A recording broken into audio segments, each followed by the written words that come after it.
Hello Internet, I'm Alleycat, and today we are making butterscotch cinnamon pie from Undertale. Since the new year is going to be just as bad as the last, I decided to make something to warm my heart, and go where no cat has gone before. We'll be making our pie dough from scratch and the ingredients will be in the description.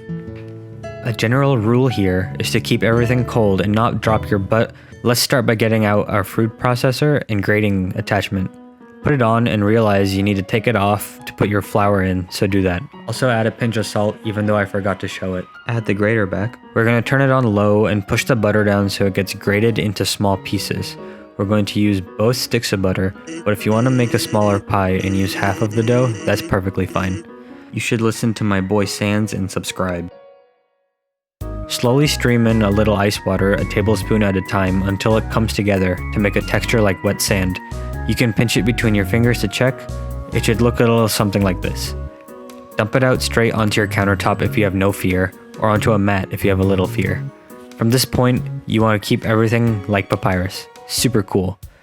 Knead it enough to make it come together and no more. You probably shouldn't handle it as much as I am, but since no one's held my hands in a long time, they're super cold. If you add too much water here, the dough will become tough instead of light and flaky. Cover with plastic wrap, slap it a few times, and throw it in the fridge. From here, we can start the first step of our filling. In a large bowl, combine your cornstarch, vanilla, salt, and add a few shakes of cinnamon. Okay, maybe more than a few shakes. This is a butterscotch cinnamon pie after all. Grate in some nutmeg and a pinch of salt. Also add in your brown sugar, about half a cup. Now, we're going to separate our egg yolks from the whites and add only the yolks to the bowl. You can use the shell-to-shell method or any other method you want. It's okay if you drop the yolks into your whites, just scoop it out and throw it in. Like Sans me gunner players, doing things the wrong way is okay sometimes. You can have a little white in your yolk, but when you make a meringue or something, you don't want any yolk in your white. Use the same determination I used to not make a meglavonia joke in this video, and give it a good whisk, to make sure everything's smooth and nicely combined, and set aside. Back to the pie crust. Flour your work surface and slam the pie dough onto the counter. Give it a good tap with your rolling pin and roll it out till it's big enough for your pie plate. Make sure to spin it around as you roll it out so it spreads out to be as big as your pie plate. I decided to measure it just to make sure it fit in my pie plate. It did, so we're good to go. Roll it onto your rolling pin for easy carrying and lay it in.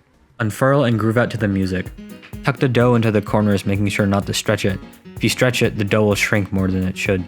Once it's in, trim off the excess. You can use your leftover dough to patch up the pie crust, but remember, this comes at the cost of your flaky layers. Making sure not to punch a hole in it, crimp till it's nicely fluted like this. Pick it up and move it to the fridge. Chill for 15 minutes, and once it's done, make sure to dock and line with aluminum foil. We're going to put on some pie weights. I just used dried oats. Pick it up and transfer it to an oven at 350 degrees for about 20 minutes. While that's baking, we can contend with our filling. In a heavy bottom pot, throw in the rest of your brown sugar and a few teaspoons of water. Mix it up and let it simmer till it reaches 240 degrees Fahrenheit. I don't have a candy thermometer, but a tip is to let it go a little longer than you think it would need to. Once it's reached there, add in a few tablespoons of butter and stir it up. Next, you're going to slowly pour in your milk and heavy cream, pouring and mixing little by little till it's evenly combined.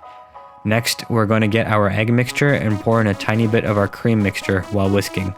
This tempers the eggs and prevents them from scrambling. This stuff is as hot as lava. Be careful or you'll burn the shit out of yourself like when you thought love actually stood for love. Whisk vigorously once those are tempered, combine back into the sauce pot and mix over high heat till it thickens up. Make sure you keep stirring so your butterscotch turns out as good as the music as is in this game. Let sit for about 10 minutes.